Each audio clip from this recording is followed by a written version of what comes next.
रोटी कपड़ा मकान जैसे परमेश्वर ने हर एक इंसान को दिया है। ध्यान से सुने, रोटी कपड़ा मकान एक आशीष है जैसे परमेश्वर ने हर एक जन को दिया है। उसमें धर्म और जाति का कोई लेना देना नहीं है। उसमें इंसान, परमेश्वर ने अपनी संतान को रोटी कपड़ा और मकान सब कुछ दिया है। आपको मैं ये बताना चाहता हूं कि रोटी कपड़ा मकान आपके पास है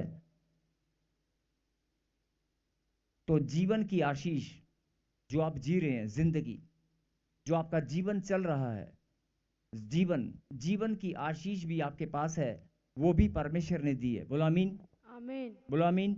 आमीन। और बड़ी गहराई से समझने की बात है कि अगर जीवन परमेश्वर ने दिया है, ध्यान से सुनना, रोटी कपड़ा मकान परमेश्वर ने अगर दिया है और वो हर एक को देते हैं, चाहे कोई गरीब हो, मांग कर खाने वाला हो, चाहे कोई कमाने वाला हो, चाहे वो बांटने वाला हो, धनी व्यक्ति हो, लेकिन रोटी कपड़ा मकान सबके पास है। सबके पास छत है, सबके पास कपड़े हैं, सबके पास रोटी की व्यवस्था, अन्न का दाना सबके पेट में जाता है, पानी की बूंद, अन्न और जल। मेरे पीछे के अन्न और जल, अन्न और जल, फिर से कहें अन्न और जल, अन्न और जल,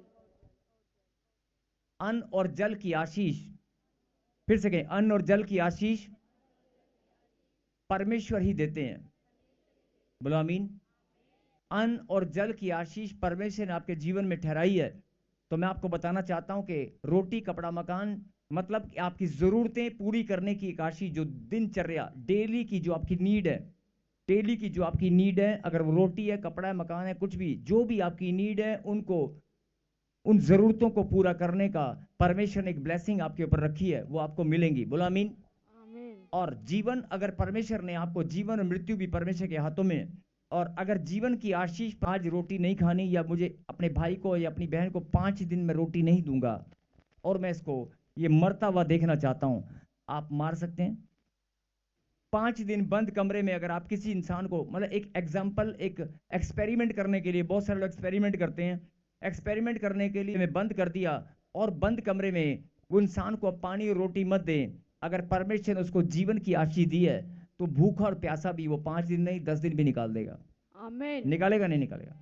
और अगर परमेश्वर ने अन्न का दाना उस तक पहुंचाना है, जैसे कौवे, बाइबल के अंदर आपने देखा एलिया की रोटी लेकर आए, तो कोई भी पक्षी उसके पास पहुंचकर उसकी रोटी का इंतजाम कर सकता है, कर सकता है कि नहीं। कहने का मतलब है कि अगर आप किसी भी देश विदेश की धरती पर कहीं भी चले जाएं, अन्न और जल की आशीष अगर परमेश्वर ने आपके लिए रखी है, आप बिहार में, यूपी में, बंगाल में, कहीं भी आप रहते हैं, जहां भी आप जाओगे, जंगलों में भी जाओगे, तो भी आपको खाने की व्यवस्था अपने आप हो जाएगी। बोलो आमीन।